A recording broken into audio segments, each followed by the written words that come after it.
Here we go. We are into week 3, or as I like to call it, Bob's Bonanza, because we're going to get a little bit crazy.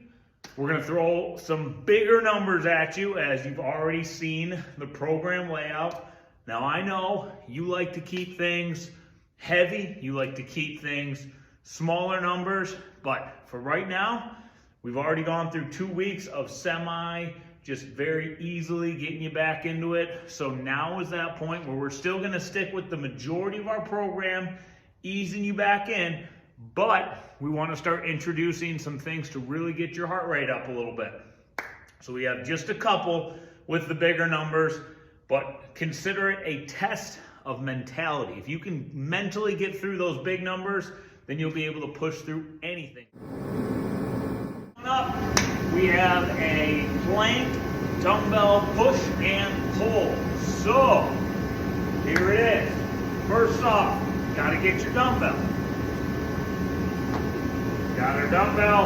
I got my pad because I'm a wuss and I don't want my elbow to hurt on the ground. Now, I'm going to show you the first style of this, and then if you want to kind of back off a little bit, or if you need to for whatever reason, for stability purposes or whatnot, I'm going to show you a little regression as well.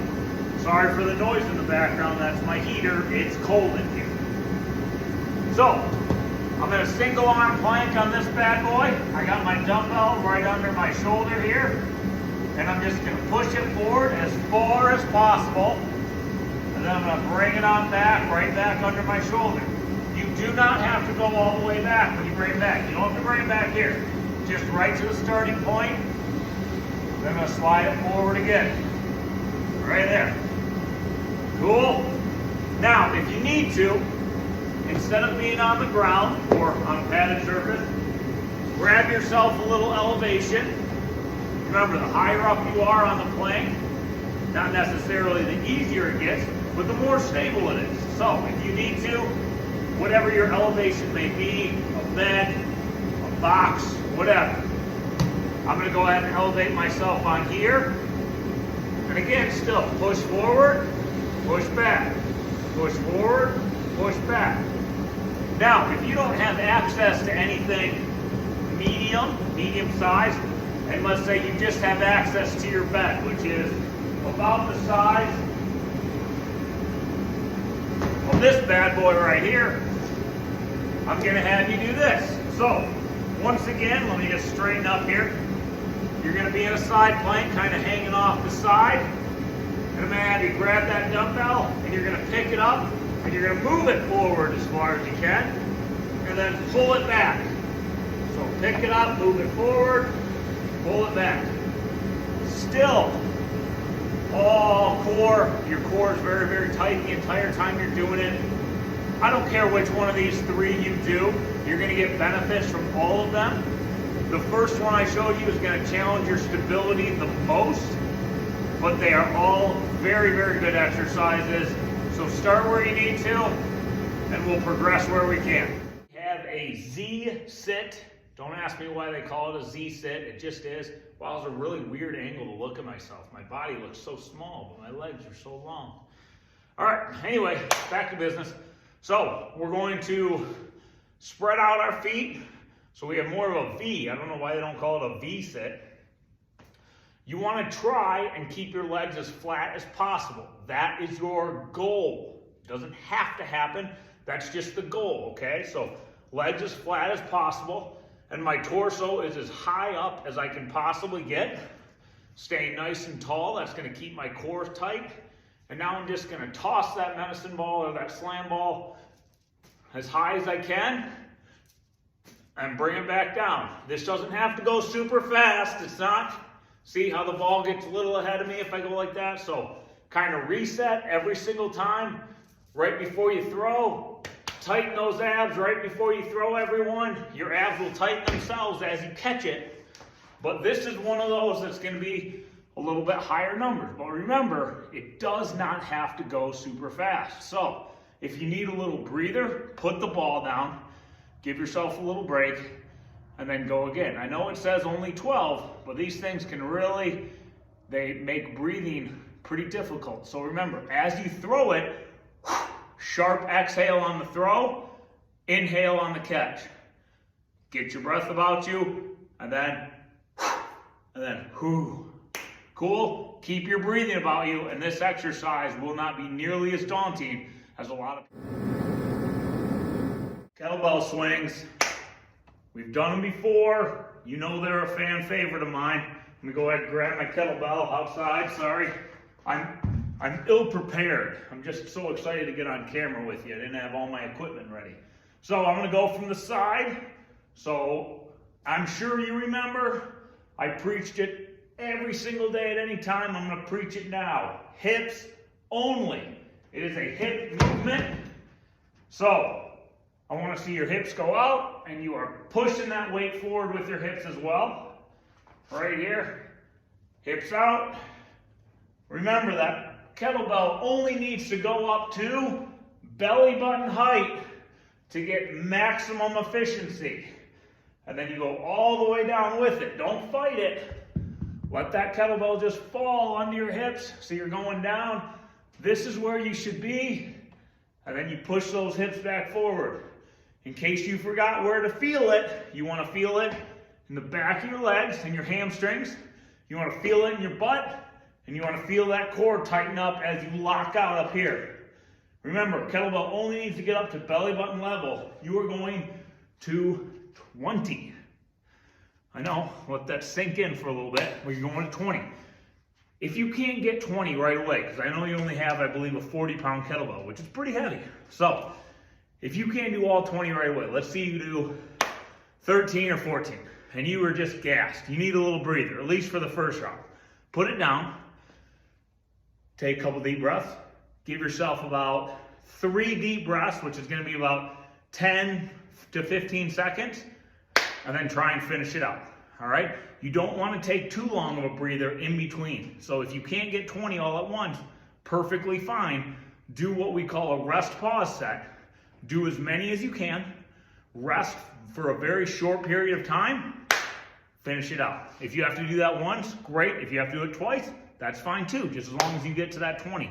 This one is going to be 3 sets, okay? So in our B grouping, you're going to start and end with your kettlebell swings. We're going to do kettlebell swings, then we're going to go on to, I have to refresh my memory, our overhead split squats, where we're only going to do 2 rounds, and then you're going to finish up on the kettlebell swings.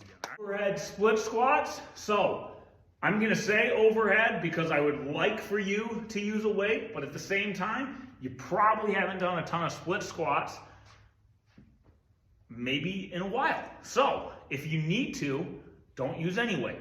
You know, you're going to 12 split squats, so just go ahead. And if you got to do body weight style for the first time, or at least on the Monday, and then maybe on Wednesday or Friday on those rounds, you try and add some weight to it. That's fine. I'm perfectly happy with that. That's called good progression.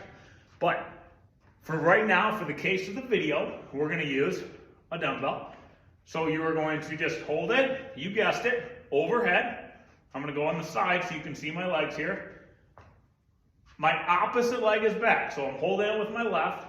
My right leg is back, and I'm just going down. Again, I'm going to concentrate on more so, not necessarily bending on my knee, but I'm almost kind of going to stick out my butt, which doesn't really work a ton without bending my knee.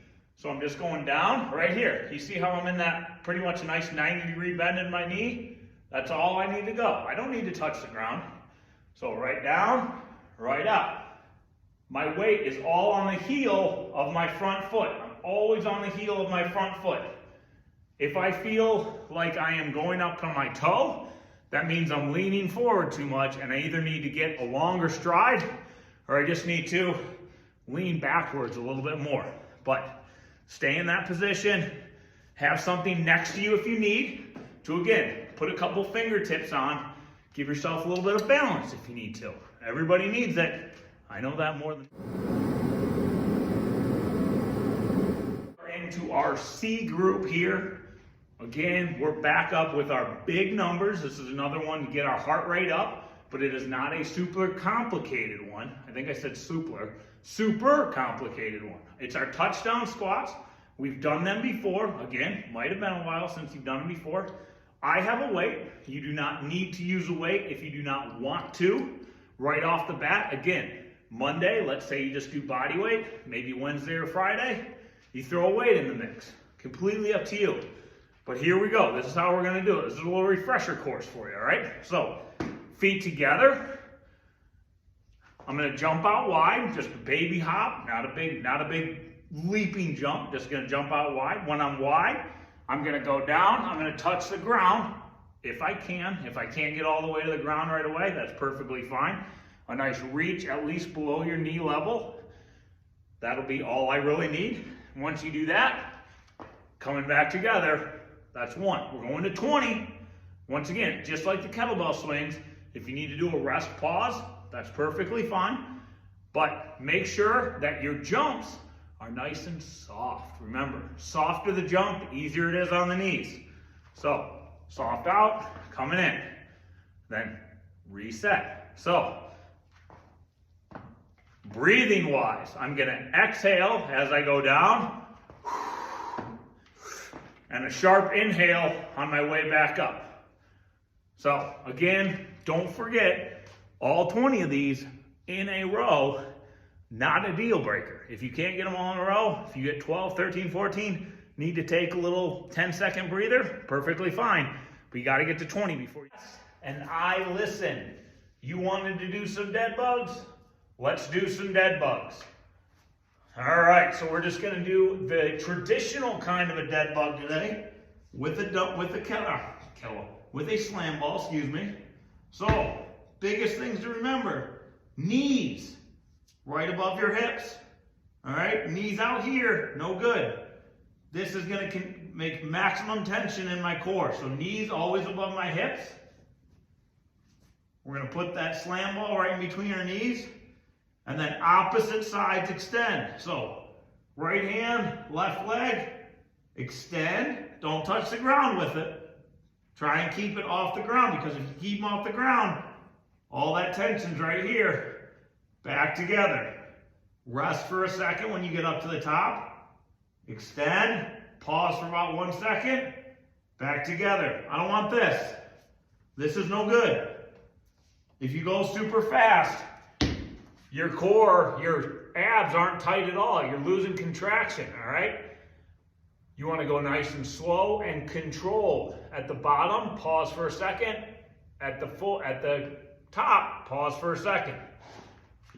Excuse me, you're only going to 12 on each side, okay? So it's not another 20 or anything. Just 12 on each side. Enjoy your dead bug. Our finisher today is going to, it's going to build some muscle. It's going to build a little bit of strength. But above all, it's going to really, really help with posture.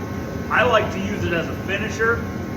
I have had clients, many clients, who struggle with posture, have computer jobs, are hunched over a lot, that I actually prescribe this to them on a daily basis, first thing in the morning, right when they wake up. They got to accomplish 50 reps. That kind of sets them off for the day. It is called the no money exercise. I have no idea why it's called the no money exercise. The only thing I can think of is once you get up there in numbers, it sucks. But it is insanely beneficial, and it is cheat proof. And I love a good cheat proof exercise.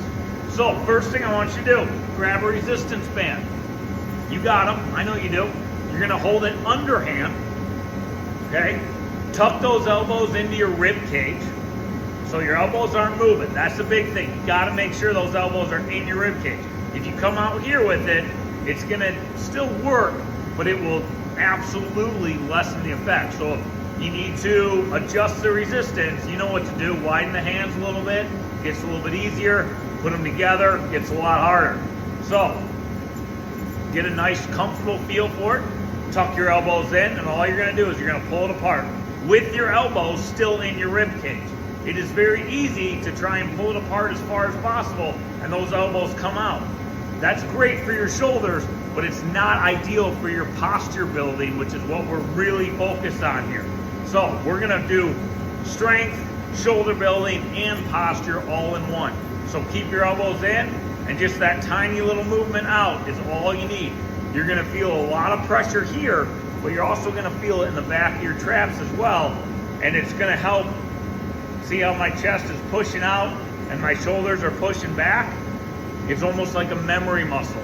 So we want you to do that over and over again. You're gonna go to 50, and you can't cheat on this one because it's only one side. So you can't say, ha ha ha, you didn't say both legs. So you're gonna go to 50. Again, we've been talking about rest pause. Do yourself a favor and do a rest pause. I don't care if it's 10, I don't care if it's 8, I don't care if it's 23 that you get in the first set. Rest for a little bit and then go again. You're gonna get to 50. Sounds daunting, it doesn't take that long. Do what I do when you have to do something like this. Put on your favorite jam, close your eyes, and just go to town. Good luck.